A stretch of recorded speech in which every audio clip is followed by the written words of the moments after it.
Mention the Korean War today and most people will look at you with a blank stare. At the time it was fought, just 5 years after World War II ended, everyone recognized it as a world-shaping conflict, a stark confrontation between the forces of democracy and communism. It began on June 25, 1950, when Soviet-backed Communist North Korea crossed the 38th parallel and invaded its U.S.-backed anti-communist South Korean neighbor. Within weeks, the communists had nearly absorbed the entire country. The United States at first was confused over whether it should or even could respond. The Soviets, buoyed by their own recent development of an atomic bomb and Mao Zedong's communist victory in China, sensed America's lack of resolve and encouraged the North's aggression. Yet within weeks, President Harry Truman rushed troops to save the shrinking Allied perimeter at Pusan on the southern tip of the Korean peninsula.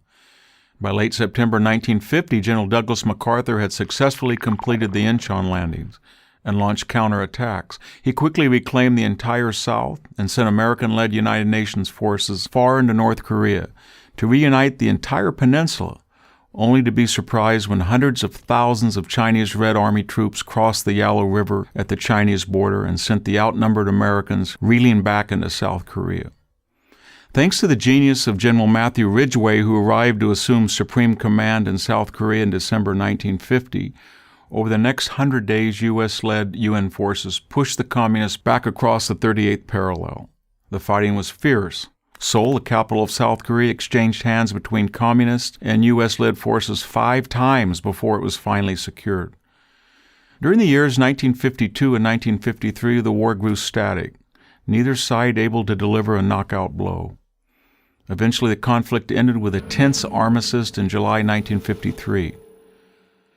For over the next 60 years, a Cold War persisted between the Stalinist North and what by the 1980s had evolved into the democratic economic powerhouse of South Korea. Over 35,000 Americans died in the Korean War. The war marked the first major armed conflict of the nuclear age, and one in which the United States had not clearly defeated the enemy and thus not dictated terms of surrender.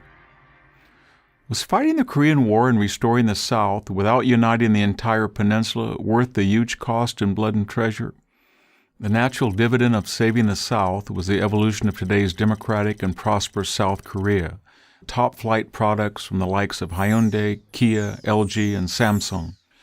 South Korea is a model global citizen and a strong ally of the U.S., and stands in sharp contrast to the communist regime in the North that has starved and murdered millions of its own people and caused untold mischief in the world community. Had it not been for U.S. intervention and support to the South, the current monstrous regime in Pyongyang would now rule all of Korea, ensuring its nuclear-armed dictatorship even greater power and resources.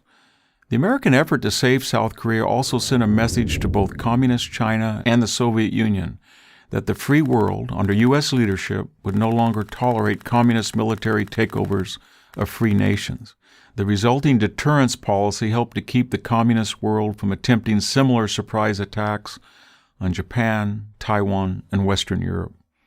Finally, the Korean War awakened the United States to the dangers of isolationism and led to the bipartisan foreign policy of containment of global communism that in 1989 finally led to the collapse of the Soviet Union and with it victory in the Cold War. The reason 35,000 Americans died in Korea was to keep at least half the Korean people free. Korea did not have a single material resource that would have benefited America. The Korean War merits more than a blank stare. It deserves to be remembered and studied with pride.